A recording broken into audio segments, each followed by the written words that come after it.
नमस्कार दोस्तों, आप सभी का स्वागत है आपके अपने प्यारे से स्टडी प्लेटफॉर्म पर। और मैं आपका अपना दोस्त अजय भार्गव आप सभी का स्वागत करता हूं। भाई, जैसा कि आप सभी लोगों को ज्ञात है, हम लगातार जितने भी सब्जेक्ट हमसे हो सकता था वो हमने कवर कर लिए। स्पेशली हम हरियाणा जीके टीच करवाते हैं, तो उसी के बारे में पढ़ाएंगे। तो जी हाँ, उसी बात को ध्यान में रखते हुए हमारा ज्योग्राफी का कुछ पोर्शन बचा हुआ था हरियाणा जीके का, तो आज वो कवर कर लेंगे। उससे पहले कुछ मैं भाई जो विशेष ऑफर चले हुए हमारे सभी बैच पर वो मैं आपको बता देता हूँ फटाफट। तो आप सभी को मैं बता देता हूँ, सीईटी मेंस का जो हमारा बैच रहने वाला है, सीईटी मेंस, तो सीईटी मेंस का जो बैच रहेगा वो रहेगा 1149 का।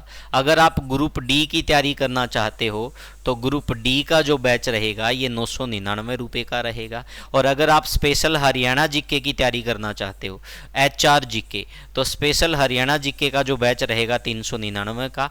स्पेशल मैथ्स की तैयारी करना चाहते हो तो इसका बैच रहेगा 425 रुपये का। तो ये बैच आप ज्वाइन कर सकते हो हमारे एप्लीकेशन पर, एग्ज़ाम बोर्ड पर। एप्लीकेशन कौन सा रहेगा भाई? एग्जाम बोर्ड रहेगा। इसके अतिरिक्त भाई किसी को भी क्विक रिवीजन करना है सीईटी मेंस के नए सब्जेक्ट्स का, तो वो नए सब्जेक्ट मात्र आपको 151 रुपये में मिल सकते हैं। सभी सब्जेक्ट की वीडियो, ठीक है भाई, न्यू सब्जेक्ट सीईटी मेंस, ये मैं आपको बता देता हूँ। न्यू सब्जेक्ट सीईटी मेंस, 7 से 8 नए सब्जेक्ट ऐड हुए हैं।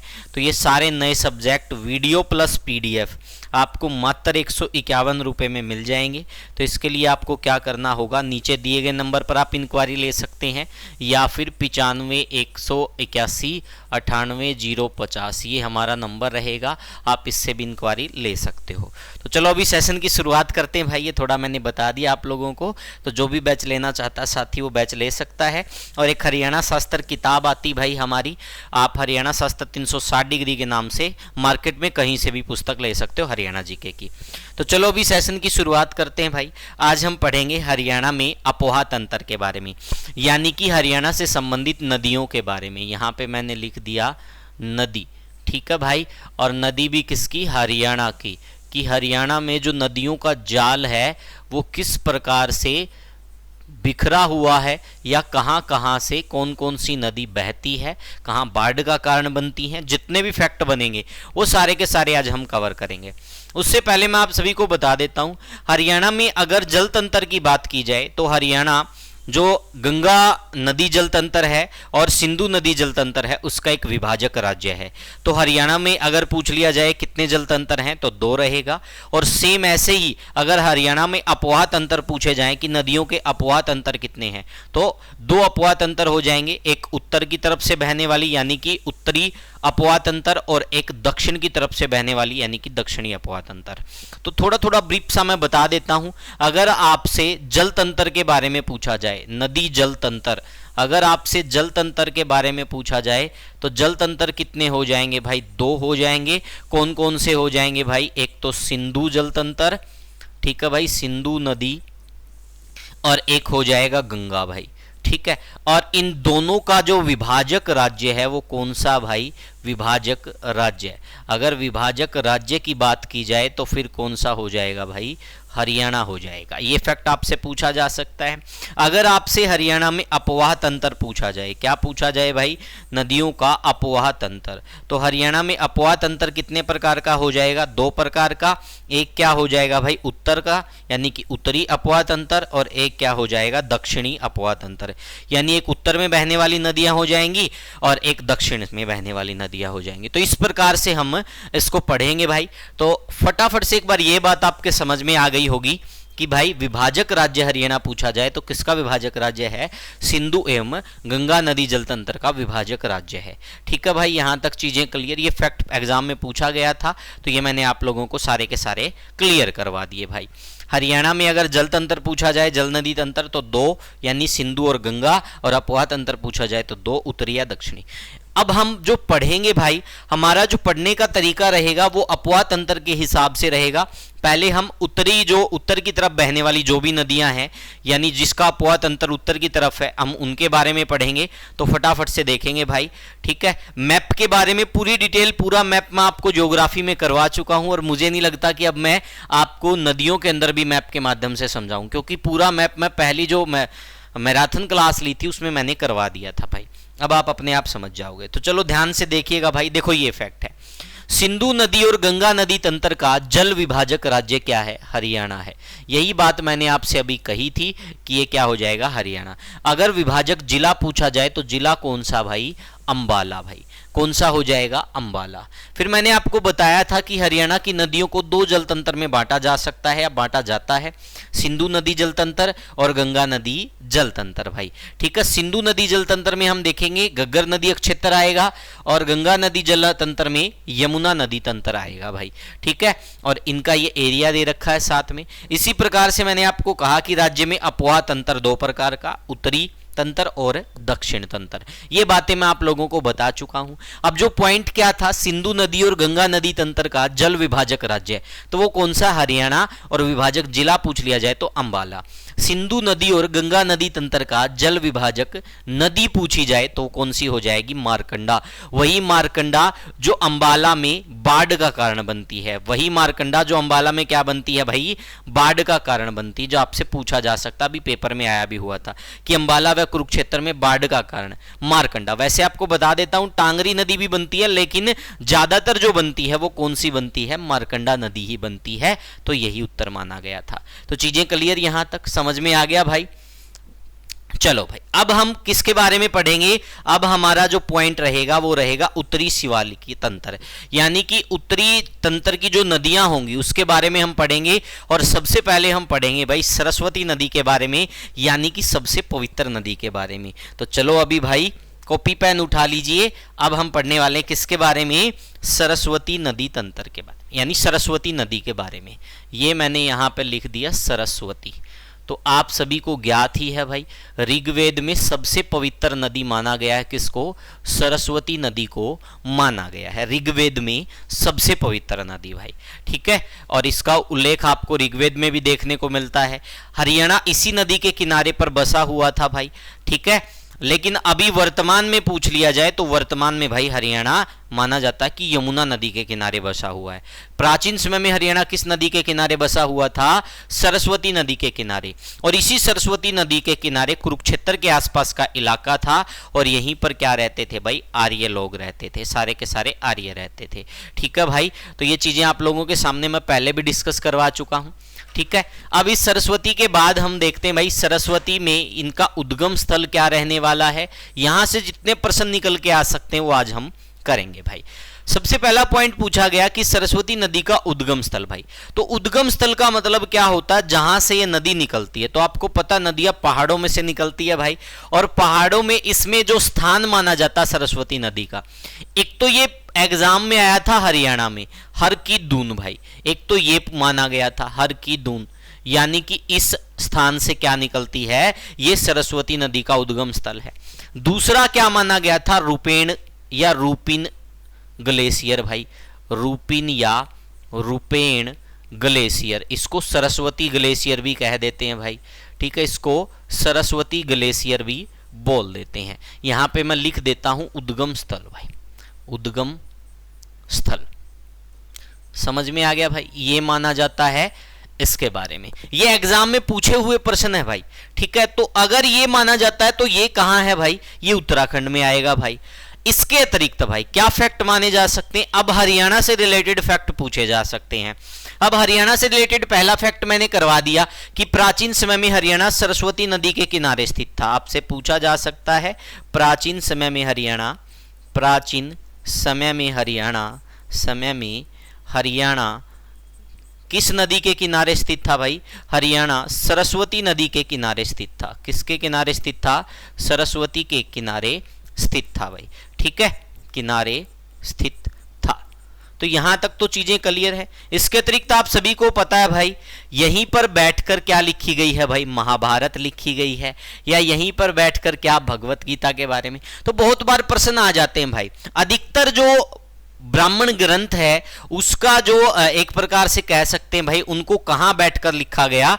तो कुरुक्षेत्र में सरस्वती नदी के किनारे ही बैठकर लिखा गया, ऐसा बहुत सारे विद्वान मानते हैं। इसलिए फैक्ट बहुत बार पूछ लेते हैं भाई, मोस्टली एग्जाम में पूछते हैं। एक हरियाणा में बहने वाली नदियों का वर्णन आपको पता है, वामन पुराण में मिलता है, जो बार बार पेपर के अंदर पूछा जाता है, तो वो भी मैं आप लोगों को बता देता हूं। इसके अतिरिक्त क्या रहने वाला भाई, इसके अतिरिक्त यहां पर क्या रहने वाला है, एक फैक्ट जो रहने वाला वो क्या है। आप सभी को ज्ञात है कि सरस्वती नदी जो है वो विलुप्त हो चुकी है भाई। राजस्थान में क्या हो जाती है भाई, एक प्रकार से राजस्थान की तो नहीं कहूंगा, आप सभी को ज्ञात ही होगा कि सरस्वती नदी के बारे में भी फैक्ट हमें सुनने को मिलता है कि इसको श्राप दे दिया गया था और ये विलुप्त हो गई थी। तो ये जनश्रुतियां हैं। अब हमें क्या समझना है, हमें यह समझना है भाई इसके पुनरुत्थान के लिए हरियाणा में क्या प्रयास किए गए। तो आप सभी को मैं बता देता हूं, 2015 की घटना है भाई, 2015 सरस्वती पुनरुद्धार परियोजना, ठीक है भाई, कंवरपाल गुर्जर जी के द्वारा इसकी शुरुआत की गई थी एक प्रकार से। और यमुनानगर का एक हुल्लाहेड़ी गांव है भाई, वहां पर सबसे पहले क्या किया गया भाई, सरस्वती पुनरुत्थान या पुनरुद्धार परियोजना की शुरुआत की गई। कहां पर, यमुनानगर के 21 जुलाई 2015 की बात है, हुल्लाहेड़ी गांव में। हुल्लाहेड़ी गांव कहां है भाई, ये हुल्लाहेड़ी गांव है यमुनानगर में। यहां पर सबसे पहले शुरुआत की गई सरस्वती पुनरुद्धार परियोजना भाई, सरस्वती पुनरुद्धार परियोजना। अब उसके बाद क्या हुआ भाई, उसके बाद दूसरे नंबर पर क्या किया गया, दूसरे नंबर पर यमुनानगर का मुगलावली, मुगलावली, ये मुगलावली गांव है भाई, इसमें इसकी खुदाई की गई और देखा गया और सर्च क्या किया गया कि यहां से सरस्वती की धारा बहती है भाई। और इसी मुगलावली गांव का नाम अब बदलकर क्या कर दिया गया है, सरस्वती नगर भी कर दिया गया है। क्या कर दिया गया, इसका नाम बदलकर सरस्वती नगर भी कर दिया गया। ये आपसे पूछा जा सकता है, ये भी यमुनानगर में है। पहली जो खुदाई हुई थी भाई वो हुल्लाहेड़ी गांव में हुई थी यमुनानगर में, 21 जुलाई 2015 को कंवरपाल गुर्जर जी की अध्यक्षता में, ठीक है भाई। और ये सरस्वती पुनरुत्थान या पुनरुद्धार परियोजना थी। उसके बाद में क्या हुआ, मुगलावली गांव में खुदाई हुई दूसरे नंबर पर, ये यमुनानगर में है, अब इसका नाम सरस्वती नगर कर दिया गया है और ज्यादातर यही पूछा जाता है भाई। अब क्या देखा गया कि भाई हम इसको ढूंढने का प्रयास तो कर रहे हैं लेकिन इसके लिए कोई स्पेशल बोर्ड नहीं है। तो हरियाणा सरकार के द्वारा क्या बनाया गया भाई, सरस्वती डेवलपमेंट हेरिटेज बोर्ड, यानी सरस्वती विकास बोर्ड हम कह सकते हैं। सरस्वती विकास बोर्ड भी कह सकते हैं, ठीक है भाई, या सरस्वती डेवलपमेंट हेरिटेज बोर्ड भी कह सकते हैं। इसकी स्थापना की गई, कब की गई, 2015 में की गई भाई। कब की गई, 2015 में की गई। और इसका जो अध्यक्ष होता है वो मुख्यमंत्री होता है और इसके उपाध्यक्ष होते हैं भाई वो अभी वर्तमान में धूमन सिंह किरमिच है, ठीक है। तो ये बदलते रहते हैं भाई, अध्यक्ष मुख्यमंत्री रहेगा, उपाध्यक्ष बदलते रहते हैं, ये वर्तमान की परिस्थिति के हिसाब से आप देखते रहना। तो सरस्वती हेरिटेज डेवलपमेंट बोर्ड की स्थापना अगर पूछ ली जाए तो कब हुई, 2015 में। आई थिंक यहां तक सारी बातें आपके दिमाग में बिल्कुल सेट बैठ गई होगी भाई। अब जो ये सरस्वती आपको पता है भाई, ये कुरुक्षेत्र हो गया, कैथल हो गया, अंबाला हो गया, इस क्षेत्र में क्या है, ये बहती। लगभग इसकी लंबाई जो है हरियाणा में वो 110 किलोमीटर मानी गई है। फिर भी मैं आप लोगों को बहुत अच्छे से बताने वाला हूं, एक बार इसका स्क्रीनशॉट ले लीजिए भाई। ये आपका हो गया क्लियर भाई, हो गया सभी का। चलो अब इसके बाद देखिएगा, ये सारी बातें लिख रखी हैं भाई। अब वर्तमान परिस्थितियों के हिसाब से देखा जाए तो देखो, वर्तमान में सरस्वती का उद्गम स्थल ये सिरमौर जिला भाई, हिमाचल राज्य शिवालिक की पहाड़ियों से। तो ये भी एग्जाम में बहुत बार राइट माना गया कि सिरमौर जिले से निकलती है भाई, ठीक है। लेकिन हरियाणा में अगर इसके उद्गम की बात की जाए तो प्राचीन ग्रंथों में भी लिखा हुआ है कि हरियाणा में यमुनानगर के आदि बद्री नामक स्थान से क्या है भाई, सरस्वती नदी का उद्गम स्थल यही माना गया है। तो अगर पूछ लिया जाए कि हरियाणा में सरस्वती नदी का उद्गम स्थल क्या है तो आदि बद्री यमुनानगर भाई, ठीक है। अब देखो हरियाणा में नदी की लंबाई मैंने आपको बताया था लगभग 110 किलोमीटर है भाई, ठीक है। इसके अतिरिक्त हम देखेंगे मारकंडा नदी लाडवा कुरुक्षेत्र के पास सरस्वती नदी में मिल जाती है, यानी एक प्रकार से मारकंडा इसकी क्या हो गई, सहायक हो गई। सरस्वती नदी को पुनर्जीवित एवं विकास हेतु गठित सरस्वती विरासत विकास बोर्ड, इसके पदेन अध्यक्ष मुख्यमंत्री और उपाध्यक्ष की देखरेख में क्या होता भाई, ये काम करता है। जो मैंने अभी आपको बताया था ये 2015 में बनाया गया था, ठीक है। ये चीजें मैंने आपके सामने पहले ही बता दी भाई, ये 2015 में बनाया गया था। उसके बाद में देखेंगे भाई, यहां लिख देता हूं चलो 2015, ताकि आप लोगों के दिमाग में किसी प्रकार का डाउट ना आए। सरस्वती नदी की धारा के साथ जमा कंकड़ के रास्तों को छछड़ा कहा जाता है। क्या कहा जाता है? छछड़ा। सरस्वती नदी पर सरस्वती बांध या डैम बनना प्रस्तावित है भाई। इसकी सहायक नदियां हो गई देखो टांगरी व मारकंडा। कौन सी हो गई भाई? टांगरी व मारकंडा। यमुनानगर कुरुक्षेत्र कैथल में बहती हुई संगरूर में चली जाती। सॉरी भाई, एक अंबाला कह दिया था मैंने, वो ध्यान रख लेना भाई। ये यमुनानगर कुरुक्षेत्र कैथल में बहती हुई संगरूर में चली जाती है। अब वो अंबाला मैंने क्यों कहा? क्योंकि बहुत सारे विद्वानों का क्या मानना है कि सरस्वती का अगर कोई विकल्प देखा जाए कि भाई ये विलुप्त हो चुकी है और इस पर रिसर्च करने की जब बात आती है तो विद्वान मारकंडा को ही क्या मानते हैं? सरस्वती मान लेते हैं। यहां बहुत सारी चीजें ऐसी कंफ्यूजिंग वाली रहेगी कि आप लोगों को समझने में परेशानी आएगी। इसके लिए मैं आपको एक प्रीवियस एग्जाम क्वेश्चन करवाऊंगा एक सीरीज में, जिसमें लगभग 160-70% कराऊंगा नदियों से रिलेटेड, ताकि आपके सारे डाउट क्लियर हो जाएं जो आज तक प्रश्न पूछे गए हैं। ठीक है भाई, यहां तक चीजें क्लियर? स्क्रीनशॉट ले लो इसका फटाफट से। ये हो गया आपका यहां तक भाई। चलो भाई, इससे आगे देखते हैं भाई। अब हम पढ़ेंगे किसके बारे में? यमुना नदी के बारे में पढ़ेंगे। दूसरे नंबर पर हम किसके बारे में पढ़ेंगे भाई? दूसरे नंबर पर हम पढ़ेंगे यमुना नदी के बारे में। सेकंड जो हमारी नदी रहेगी वो कौन सी रहेगी भाई? यमुना नदी भाई। सेकंड नंबर पे कौन सी रहेगी भाई?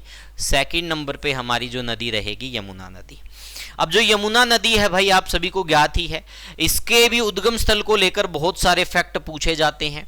और यहां पर मैं इसके जब उद्गम स्थल की बात करूं, किसकी बात करूं भाई? उद्गम स्थल, यानी जहां से ये निकलती है। तो इसका जो उद्गम स्थल है, मोस्टली जो सबसे ज्यादा एग्जाम में पूछा जाता है वो चंपारण ग्लेशियर पूछा जाता है भाई।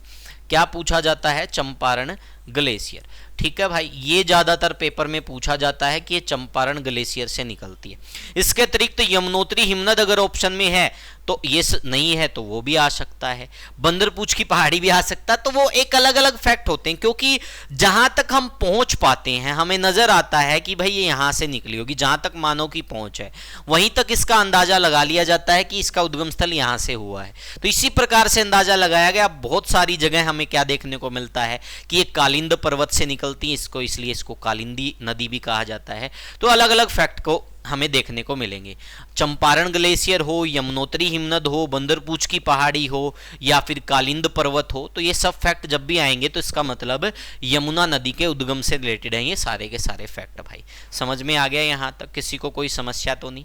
अगर समस्या है भी तो भाई ये समस्या दूर कर लेना, क्योंकि एग्जामिनर हर बार अलग अलग फैक्ट यहाँ से पूछता है। एक बार यमुनोत्री हिमनद से रिलेटेड पूछ लेगा, एक बार चंपारण ग्लेशियर से पूछ लेगा। ठीक है, ये मैं लिखता रहता हूं भाई साथ की साथ, ताकि यमुनोत्री हिमनद। ठीक है भाई, एक हो गया कालिंदी पर्वत, कालिंद पर्वत। एक क्या हो गया भाई? बंदरपूछ की पहाड़ी। ठीक है, ये सारे फैक्ट मैंने लिख दिए ताकि कोई भी पूछे आप लोग गलत ना करो भाई। समझ में आ गया भाई? अब इस यमुना नदी का या यमुना का जो संबंध है वो पौराणिक ग्रंथों से भी माना जाता भाई। और आप सभी को ज्ञात ही है भाई, अगर आपसे पूछ लिया जाए भैया दूज के त्योहार से संबंधित फैक्ट कि भैया दूज के त्योहार से कौन सी नदी संबंधित है, तो यमुना नदी ही उससे संबंधित है भाई। ठीक है, ये कहानी मैं पहले भी बता चुका हूं, अभी मुझे बताने की जरूरत भी नहीं है। ठीक है भाई, भैया दूज का जो त्योहार है उससे कौन सी नदी संबंधित है भाई? भैया दूज का त्योहार, भैया दूज का त्योहार। ठीक है भाई, इसके अतिरिक्त भाई इस यमुना नदी को श्री कृष्ण की क्या मानते हैं भाई? बहुत सारी जगह इसकी पत्नी भी माना जाता है, इसलिए इसको ब्रज संस्कृति की जननी भी बोल देते हैं। ठीक है भाई, इसके अतिरिक्त इस यमुना नदी को क्या माना जाता है भाई? यम और प्लेटो की बहन माना जाता है और सूर्यपुत्री माना जाता है, इसलिए इसको रवि तन्या, ठीक है भाई, सूर्य तन्या, ठीक है, इस प्रकार के नाम इसको दिए जाते हैं। ठीक है भाई, यम व प्लेटो की बहन, ये पेपर में पूछा गया था भाई, या फिर शनि कर सकते हो क्योंकि शनि की भी बहन हो गई। तो इस प्रकार के फैक्ट आपसे कभी भी पूछे जा सकते हैं, तो ये मैं आप लोगों के सामने क्लियर करवा दिए हैं भाई। अब देखते हैं कि इसका हरियाणा में क्या कुछ फैक्ट हैं, वो हरियाणा वाले फैक्ट हमें ज्यादा समझने जरूरी है। अब आपको पता है कि हरियाणा में एकमात्र सदा नीरा नदी भाई, सदा नीरा का मतलब लगातार बहने वाली, निरंतर बहने वाली, कौन सी है? यमुना नदी है भाई। ये फैक्ट बहुत बार पेपर में आता है कि हरियाणा की एकमात्र नित्यवाही या सदा नीरा नदी कौन सी है। तो एकमात्र हरियाणा की या हरियाणा में बहने वाली, हरियाणा में एकमात्र सदा नीरा या फिर पूछ लिया जाए नित्यवाही, इन दोनों का मतलब क्या है? लगातार बहने वाली, जिसमें लगातार पानी रहता है। ठीक है भाई, तो हरियाणा में एकमात्र सदा नीरा या फिर पूछ लिया जाए सदा नीरा या फिर क्या पूछ ले भाई नित्यवाही नदी, तो वो कौन सी है भाई? वो यमुना नदी है। समझ में आ गया भाई? यहां तक किसी को कोई समस्या तो नहीं? तो ये सारे फैक्ट यमुना के बारे में थे। अब इससे अलग जो फैक्ट रहने वाले हैं वो देखेंगे कि ये कहां से किस प्रकार से बहती है, क्या क्या चीजें रहने वाली हैं। तो अब बड़े ध्यान से देखिएगा भाई। तो आगे का फैक्ट ये रहा, देखो हरियाणा में यमुना, हरियाणा में यमुनानगर के कालेसर राष्ट्रीय वन्यजीव अभ्यारण्य से ये हरियाणा में प्रवेश करती है। कहां से प्रवेश करती है भाई? तो आपसे पूछा जा सकता है हरियाणा में प्रवेश, हरियाणा में प्रवेश, तो हरियाणा में ये प्रवेश कहां से करती है भाई? तो हरियाणा में ये प्रवेश करती है कालेसर से। ये कालेसर वन्यजीव अभ्यारण्य कह लो, पार्क कह लो, ठीक है भाई। तो ये कहां से प्रवेश करती? यहां से। और ये कहां पड़ता है भाई? ये यमुनानगर में पड़ता है। ये कहां पड़ता है? ये यमुनानगर में पड़ता है। तो यमुना नदी यहां से प्रवेश करती है भाई। देखो हरियाणा के मैदानी भाग में प्रवेश कालेसर पार्क यमुनानगर से। हरियाणा की सबसे महत्वपूर्ण, सबसे लंबी, एकमात्र सदा नीरा बहने वाली नदी कौन सी है? यमुना। यानी सबसे लंबी पूछ ले, एकमात्र नित्यवाही पूछ ले, सदा नीरा पूछ ले, या फिर सबसे महत्वपूर्ण पूछ ले, तो कौन सी नदी है? यमुना भाई। यमुना नदी देखो यमुनानगर, करनाल, पानीपत, सोनीपत, फरीदाबाद से होती हुई, हसनपुर, पलवल से होती हुई 320 से 328 किलोमीटर की सीमा बनाते हुए उत्तर प्रदेश में प्रवेश कर जाती है। तो आपसे पूछा जा सकता है हरियाणा में कहां से प्रवेश करती है? कालेसर से। और हरियाणा में देखो आखिरी स्थान क्या दिया हुआ? हसनपुर, पलवल। यानी यहां से फिर ये किस में चली जाती है? उत्तर प्रदेश में। और ये कैसी सीमा बनाती भाई? किस सीमा में बहती है? पूर्वी सीमा में। ये बहुत बार एग्जाम में पूछा गया है कि किस सीमा में बहती है भाई? कौन सी सीमा बनाती? पूर्वी सीमा भाई। तो यहां पर देखिएगा भाई, ठीक है। यमुना नदी यमुनानगर, करनाल, पानीपत, सोनीपत, फरीदाबाद और हसनपुर, पलवल से होती हुई कितनी लेंथ हो गई? 320 से 328 किलोमीटर। और कहां प्रवेश कर जाती? उत्तर प्रदेश में। तो उत्तर प्रदेश में कहां से प्रवेश किया? हसनपुर, पलवल से। ये आपसे पूछा जा सकता है भाई, ठीक है भाई। दिल्ली के नाले के रूप में बहती है यमुना नदी। यमुना नदी के मैदानी भाग जो ऊंचा है, जिसे बांगड़, और नीचा भाग को क्या कहा जाता है? खादर कहा जाता है। आपसे पूछा जा सकता है ऊंचे भाग को क्या कहते हैं? बांगड़, और निचले भाग को खादर भाई। यमुना नदी का मुख्यतः मैदान को कहा जाता है, मुख्यतः जो मैदानी भाग, मैदानी क्या होगा? नीचा होगा, तो इसको क्या कहा जाता है? खादर कहा जाता है भाई। क्या कहा जाता है? खादर कहा जाता है। यहां तक चीजें क्लियर भाई, समझ में आ गया? किसी को कोई समस्या तो नहीं? ठीक है भाई, सारे फैक्ट जो बनते थे वो मैंने लगभग कवर करवा दिए भाई, ठीक है भाई। अब उसके बाद देखते हैं हरियाणा और उत्तर प्रदेश के बीच सीमा का निर्धारण करती हुई हरियाणा के पूर्वी क्षेत्र में बहती है यमुना नदी। ये फैक्ट बहुत बार पेपर में आता है, तुमने भी कितनी बार पढ़ा होगा, ठीक है। अब इसको तोड़ मरोड़ के अलग तो नहीं बना सकता, लेकिन जो चीजें पूछी गई हैं वो मैं जरूर कवर करवाऊंगा। तो उसी प्रयास में मैंने सारी चीजें तैयार की हैं। हरियाणा व उत्तर प्रदेश के मध्य प्राकृतिक रोधिका क्या है? यमुना नदी है भाई। हरियाणा में यमुना नदी की सहायक नदियां कौन कौन सी हो गई? सोम्ब, थापना, साहिबी, सोम, पथराला, बूढ़ी यमुना। तो ये क्या है? इसकी सहायक नदियां हैं। राज्य सरकार द्वारा यमुना नदी के किनारे हथनी कुंड में एक पर्यटन स्थल भी विकसित किया जा रहा है। अभी तुम न्यूज़पेपरों में पढ़ रहे होगे भाई, हथनी कुंड से इतना क्यूसेक पानी छोड़ा गया, हथनी कुंड बैराज से ये छोड़ा गया, यमुना का पानी छोड़ा गया। तो वो संबंध आपको पता चल गया होगा, क्योंकि ये सारे आंकड़े अभी आपके सामने आ रहे हैं। तो यहां से अगर आपसे पूछ लिया जाए कि हथनी कुंड बैराज किस नदी पर बना हुआ है, तो यमुना नदी पर। और कहां पर है? यमुनानगर में है। और यहां पर एक पर्यटन स्थल विकसित किया जा रहा है। हरियाणा प्राचीन काल में सरस्वती नदी के किनारे बसा था, परंतु वर्तमान में यमुना नदी के किनारे बसा। ये पहली लाइन में ही मैंने आपको बता दिया था। यमुना नदी में सोम व पथराला धाराएं मिलती हैं मेहर माजरा यमुनानगर में भाई। सोम व पथराला धाराएं। बूढ़ी यमुना यमुना नदी में मिलती है दरियापुर में भाई। कहाँ मिलेगी? दरियापुर में। अब उसके बाद यमुना नदी पर बने हथनी कुंड बैराज से पश्चिमी यमुना नहर कब निकाली गई? 1879 में। तो आपसे पूछा जा सकता है कहां से पश्चिमी यमुना नहर निकाली गई है? हथनी कुंड बैराज से। कब? 1879 में भाई। फिरोज शाह तुगलक ने यमुना नदी से नहरे भीस्त, स्वर्ग की नहर निकाली थी। आपसे पूछ सकते हैं भाई, देखो कितने फैक्ट निकल के आ गए, जितने पेपर में आज तक पूछे गए हैं लगभग लगभग सारे कवर करवा दिए भाई, उससे एक्स्ट्रा भी कवर करवा दिए। ठीक है भाई, समझ में आ गया यहां तक। तो ये सारे फैक्ट किसके बारे में चल रहे हैं, हमारे यमुना नदी के। पहले फैक्ट हमने पढ़े सरस्वती नदी के बारे में, अब हम किसके बारे में पढ़ रहे हैं, यमुना नदी के बारे में। हो गया भाई सभी का स्क्रीनशॉट? बड़े ध्यान से पढ़ो इन चीजों को, रिलैक्स माइंड से भाई। अब हरियाणा में यमुना नदी पर जो पुल बनाए गए, जो फ्लाईओवर बनाए गए हैं, उनके बारे में थोड़ा पढ़ लीजिए भाई। हरियाणा में 900 मीटर का सबसे लंबा पुल पानीपत स्मालखा में प्रस्तावित है यमुना नदी के ऊपर भाई। 110 करोड़ की लागत से हसनपुर पलवल में पुल बनाया जाएगा। ईस्टर्न पेरिफेरियल वे पुल फरीदाबाद सोनीपत में। मांझे वाली पुल ग्रेटर नोएडा फरीदाबाद भाई। ठीक है, ये ग्रेटर नोएडा मिलेगा, ग्रेटर नोएडा फरीदाबाद। गांगोली पुल करनाल में सहारनपुर को जोड़ता है, निर्माणाधीन है। चेनासा पुल फरीदाबाद। मोहना पुल, पलवल पुल, भड़ोली पुल, करनाल, सनोली पुल, पानीपत भाई। देखो ये किस प्रकार से प्रश्न आपसे पूछे जा सकते हैं।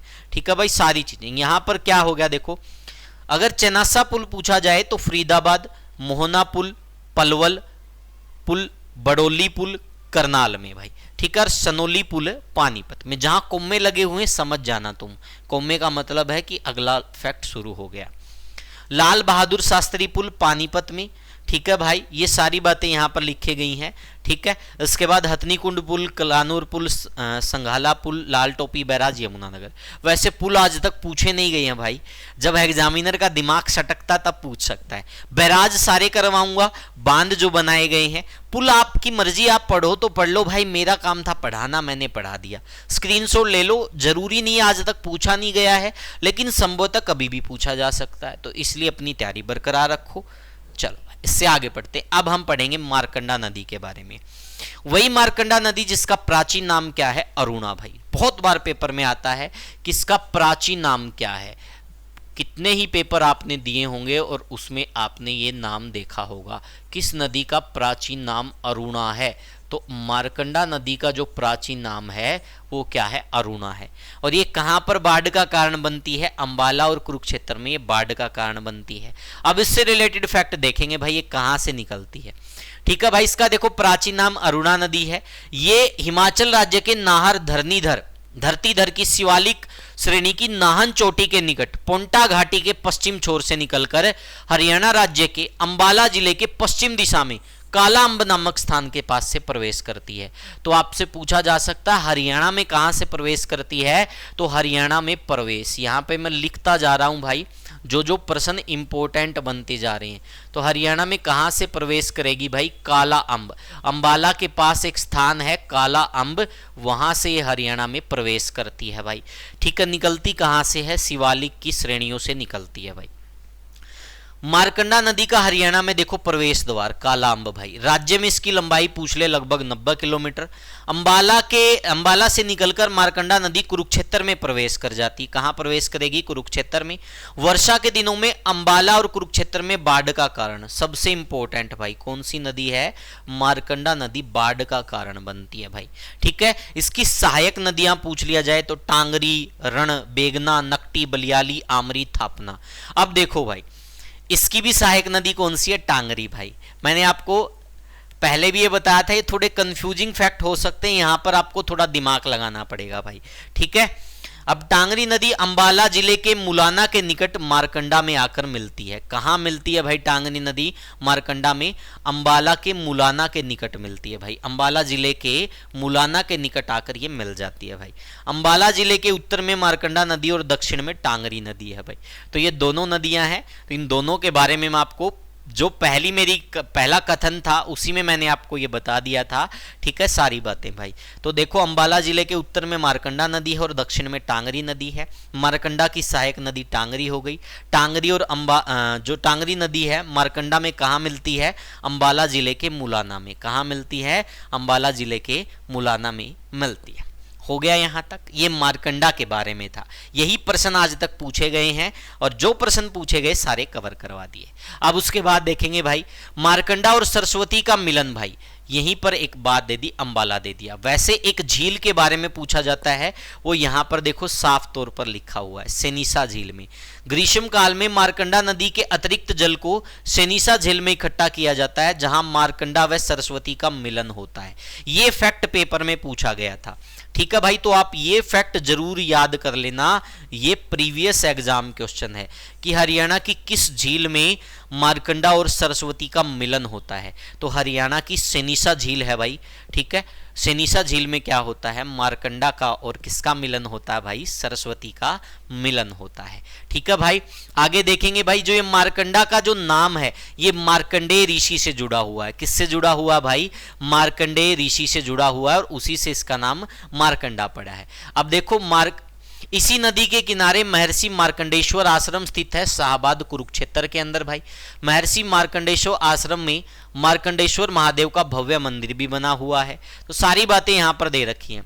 ग्रीष्म काल में मार्कंडा नदी जो होती है मृत नदी जैसी होती है, लेकिन वर्षा काल में अनेक छोटी धाराओं और पहाड़ी नालों का पानी मिलने के बाद यह विकराल रूप धारण कर लेती है, जैसा अब कर रखा भाई।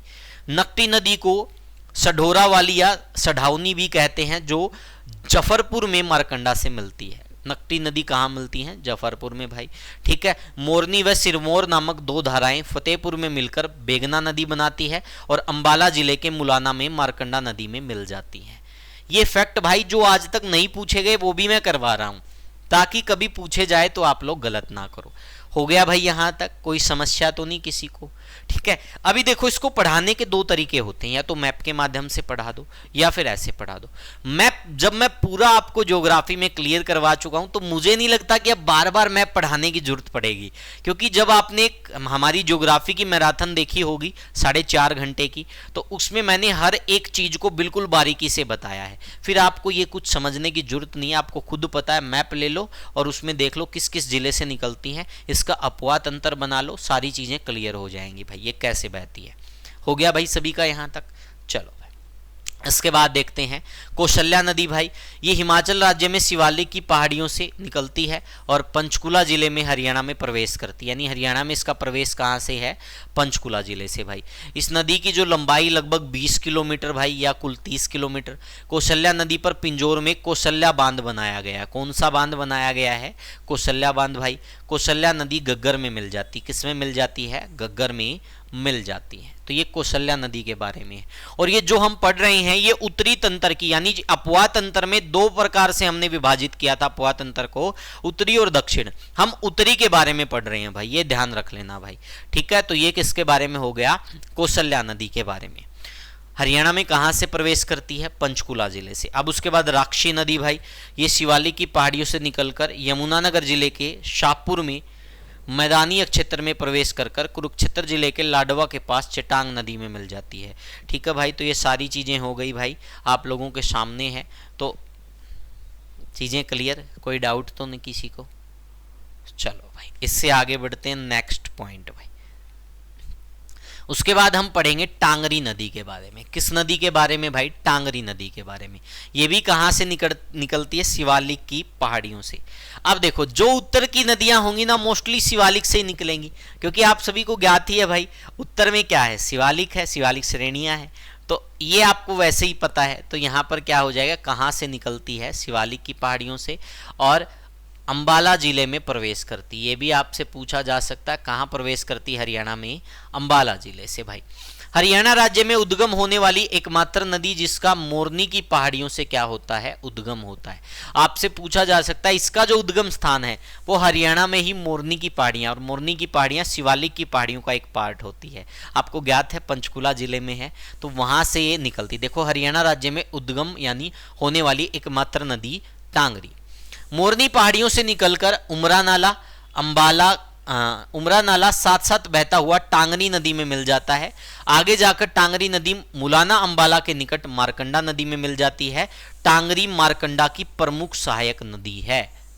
ये फैक्ट बहुत मायने रखता है भाई, ये फैक्ट क्या रखता है, बहुत मायने रखता है कि जो टांगरी है वो किस नदी की प्रमुख सहायक नदी है, मारकंडा की प्रमुख सहायक नदी है। उसके बाद देखेंगे, अंबाला के उत्तर भाग के पास से मारकंडा नदी गुजरती है और दक्षिणी भाग से टांगरी नदी गुजरती है। ये हमने पहले भी पढ़ लिया था। बरसाती नदी है, हरियाणा में इसकी लंबाई लगभग 90 किलोमीटर है। ठीक है, बलियाली नदी मोरनी हिल से निकलकर छाजू माजरा में टांगरी नदी में मिल जाती है। ठीक है भाई, ओमला और आमरी धाराएं, जिन्हें शहजादपुर वाली और गादरी भी कहा जाता है, दोनों टांगरी नदी में मिल जाती है। टांगरी नदी के फैक्ट है भाई, सारे के सारे स्क्रीनशॉट ले लो भाई। जितने प्रश्न आज तक आए हैं सारे कवर करवा दिए, उसके साथ जो एक्स्ट्रा डिटेल थी वो सारी कवर करवा दी। अब आप सोचोगे कि ये कंटेंट किसका है भाई? ये कंटेंट हमारी हरियाणा शास्त्र 360 डिग्री पुस्तक का है। अगर आप इस पुस्तक को पढ़ लेते हो तो यकीन मानिए आपको कुछ एक्स्ट्रा जरूर याद रह जाएगा। अगर आप एग्जाम देने बैठोगे तो कभी भी आपको ये एहसास नहीं होगा कि मुझको कहीं ना कहीं कम नॉलेज है। हमेशा आपको ये लगेगा कि चाहे कहीं से प्रश्न आ जाए हमारे 20+ तो ठीक हो जाएंगे। हो गया भाई यहां से। चलो इसके बाद देखते हैं भाई घग्गर नदी के बारे में। और ये घग्गर नदी का फैक्ट तो अभी आप लोगों के लिए देखा ही होगा, आपने सुना ही होगा भाई। ओटू बैराज के बारे में अभी सिरसा फतेहाबाद की तरफ जो ओटू बैराज है वो कह रहे हैं उसके कारण क्या हो गई भाई, उसको खोल दिया गया, वो टूटता जा रहा है एक प्रकार से, ठीक है। तो उससे क्या हो रहा है, आसपास के क्षेत्र में बाढ़ आ रही है। तो ये पीछे से चला आ रहा घग्गर नदी का जो कॉन्सेप्ट है, कहां कहां से बहती है, कहां कहां बाढ़ का कारण बनती है, अब वो हम सारी चीजें देखेंगे भाई। देखिएगा ध्यान से।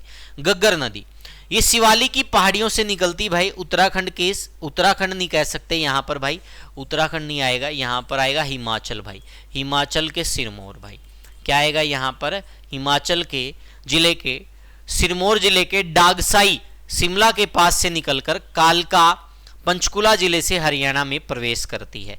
तो हमारा जो मेन पॉइंट क्या है, हरियाणा में कहां से प्रवेश करती है? तो हरियाणा में अगर प्रवेश पूछ लिया जाए तो कहां से है हरियाणा में प्रवेश? कालका से भाई। और कालका कहां पड़ता है? पंचकुला में पड़ता है। अब देखो इसका रूट क्या है, कालका, मोहाली, अंबाला, पटियाला, कैथल, संगरूर, फतेहाबाद, मानसा, सिरसा, हनुमानगढ़, श्रीगंगानगर, अनूपगढ़ पाकिस्तान में बहती है। अब देखो भाई, सबसे पहले यहां पर आपने देखा कि घग्गर नदी ने विकराल रूप ले लिया, तो आपने अभी न्यूज़पेपर में देखा ही होगा, जो एक प्रकार से कौन सा था ये, डेराबशी, मोहाली, यहां पर 8-8, 9-9 फुट पानी चढ़ गया था, आपने देखा सुना।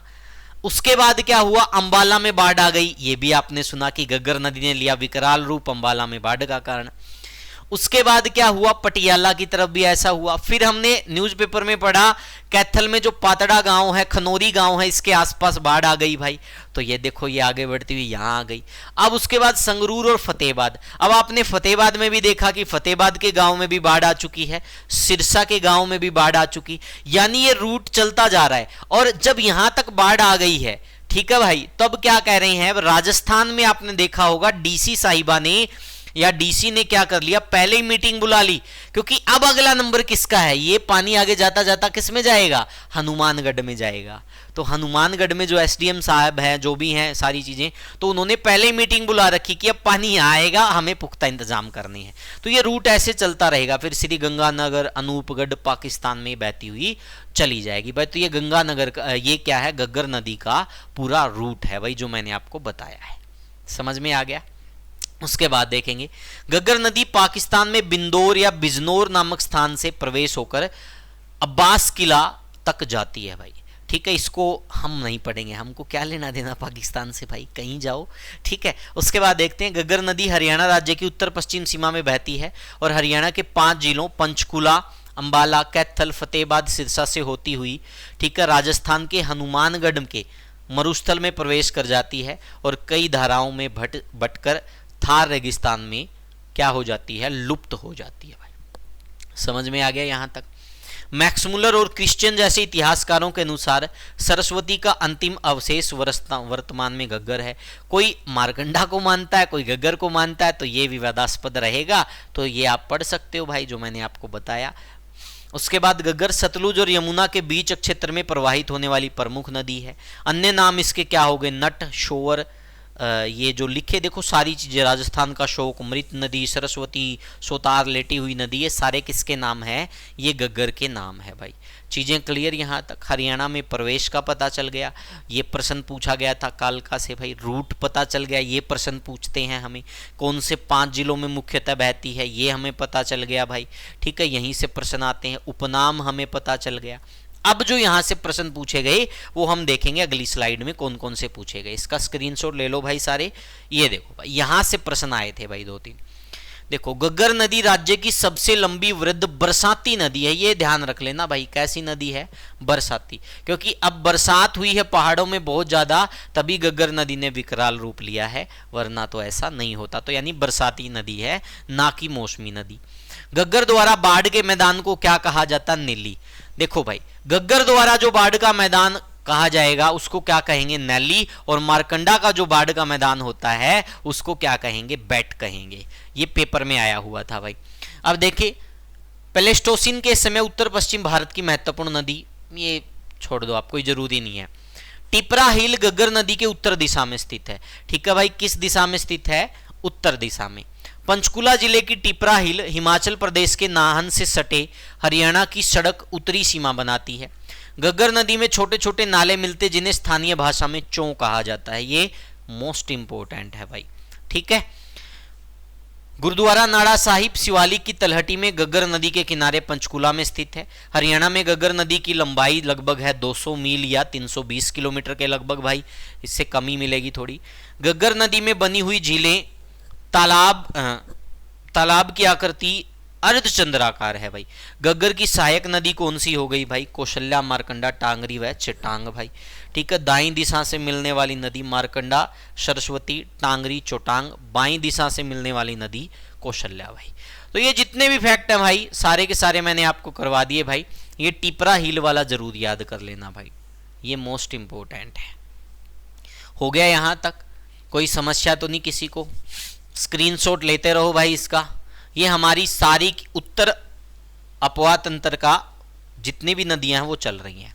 उसके बाद देखिएगा भाई, टांगरी नदी मिलती है मारकंडा नदी में, मारकंडा नदी मिलती सरस्वती नदी में, और सरस्वती नदी मिलती है घग्गर नदी में। देखो भाई क्या कॉन्सेप्ट है, क्या गजब का कॉन्सेप्ट है। टांगरी किस में मिली? मारकंडा में, मारकंडा फिर किस में मिली? सरस्वती में, और सरस्वती फिर किस में मिली? घग्गर में भाई। घग्गर में गिरने वाले 11 प्रमुख नाले हैं। सुखना नाला, जटानवाला नाला, एसटीपी पंचकुला नाला, एमडीसी ड्रेन, सुखना चो, अंबाला ड्रेन। ठीक है, देखो बहुत सारे नाले, ये सारे आप लोगों के सामने दे रखे हैं भाई। उसके बाद घग्गर नदी को जोया नामक नाला निकलता है, जो दोबारा वापस आकर नदी में मिलता भाई। ठीक है, ये सारी बातें आप लोगों के सामने है भाई। ठीक है। घग्गर नदी की बाढ़ द्वारा टोहाना फतेहाबाद क्षेत्र में सिंचाई होती है रंगोई चैनल से, ये आप देख सकते हो भाई। घग्गर नदी पर बनाए गए बैराज ओटू बैराज, वीराज, दीवानवाला बैराज, ये हो गया डेंगना बैराज, चमाला बैराज, जो भी है सारी चीजें आप लोगों के सामने है भाई। हो गया? सभी इसका स्क्रीनशॉट ले लो भाई।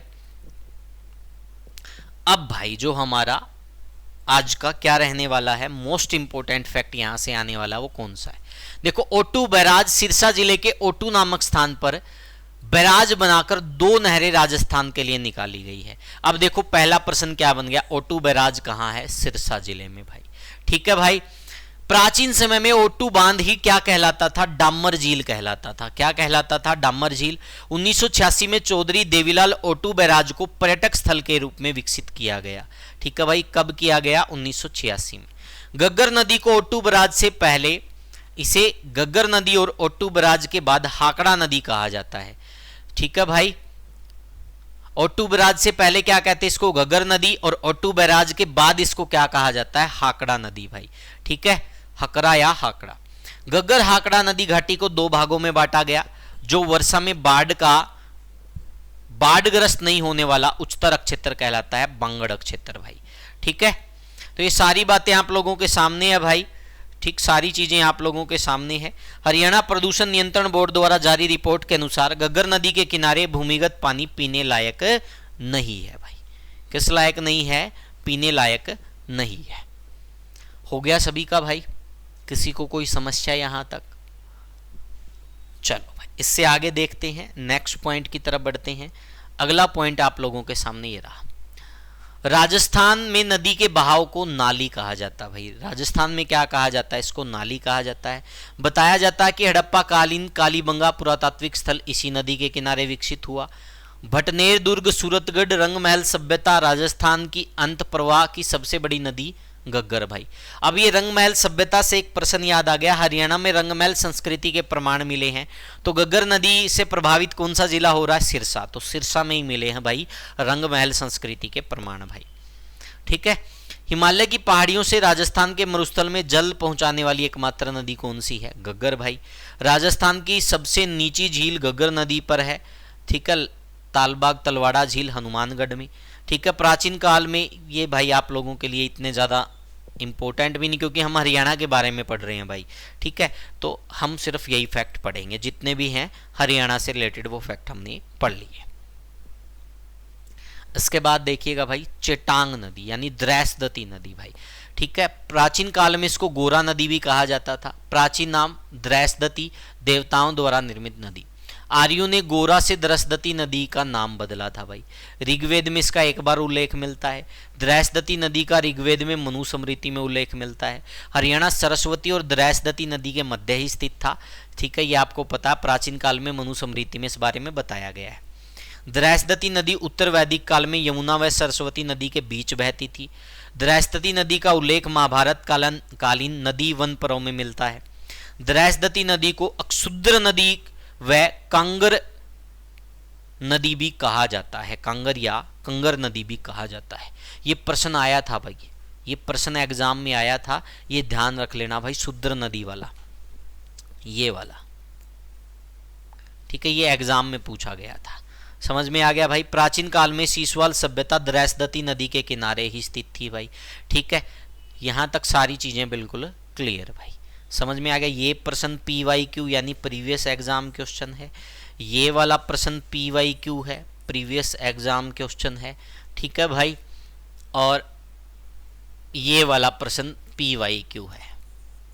3 प्रश्न यहां से पूछे गए हैं आज तक, और ये तो सबको पता ही है भाई, ये तो हिस्ट्री में आता ही है।